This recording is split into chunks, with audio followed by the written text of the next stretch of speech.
Hello bachcho, let's see the question.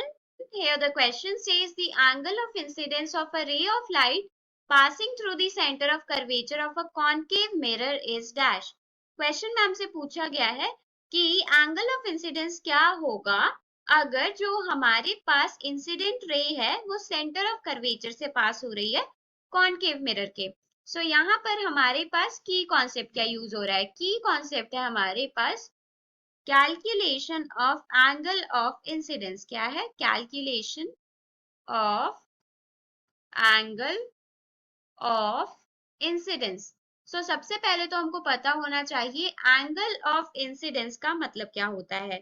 So angle of incidence is basically the angle between the incident ray and the normal ray at that point where the light is incident.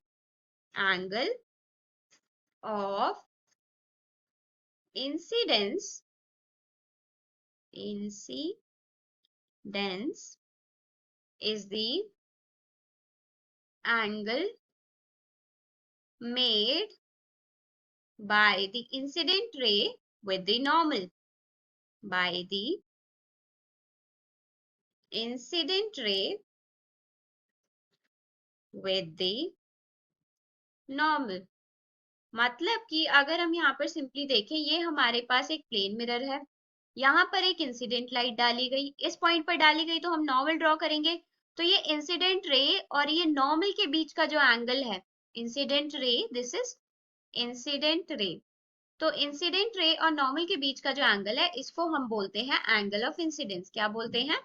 Angle of incidence. सो अगर हम concave mirror का case देखें तो वहां पर किस तरीके से इमेज बनेगी, let us see how image will be formed and what will be the angle of incidence. तो ये है हमारे पास प्रिंसिपल एक्सिस उस कॉनकेव मिरर, और ये है हमारे पास वो कॉनकेव मिरर। ठीक है, अब यहाँ पर ये है हमारे पास इस मिरर का पोल, राइट, और यहाँ पर कहीं फोकस होगा और यहाँ पर कहीं सेंटर ऑफ कर्वेचर होगा।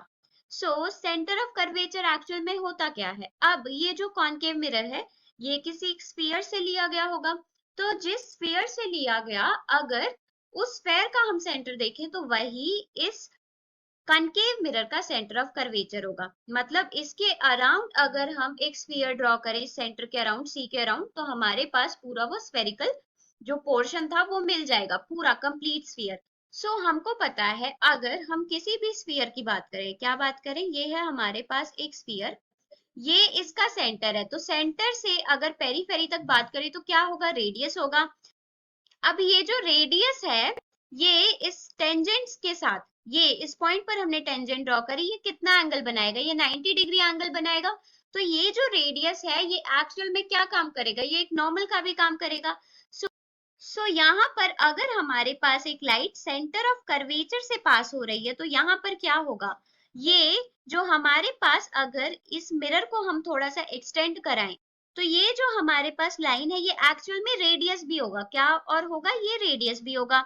तो ये रेडियस है तो मतलब यहाँ पर जो एंगल बन रहा है वो किसके इक्वल होगा, 90 डिग्री के इक्वल। तो मतलब कि ये जो इंसिडेंट रे है और जो रेडियस है वो कोइंसाइड कर रहे हैं। क्या कर रहे हैं? कोइंसाइड कर रहे हैं। तो अगर वो कोइंसाइड कर रहे हैं तो एक्चुअल में सिचुएशन क्या बनी, ये है हमारे पास एक सिंपल सा प्लेन मिरर, ये हम जस्ट एक सिचुएशन देख रहे हैं, ये हमारी एक लाइट इंसिडेंट हुई इसके ऊपर बिल्कुल सीधी। सो ये जो इस पॉइंट पर नॉर्मल है और ये जो इंसिडेंट रे है ये तो कोइंसाइड कर गए, तो यहाँ पर एंगल ऑफ इंसिडेंस क्या हुआ, 0 डिग्री। सिमिलरली यहाँ पर जो नॉर्मल है वो रेडियस ही होगा और इंसिडेंट रे भी रेडियस के अलोंग या रेडियस के ऊपर ही कोइंसाइड कर रहा है।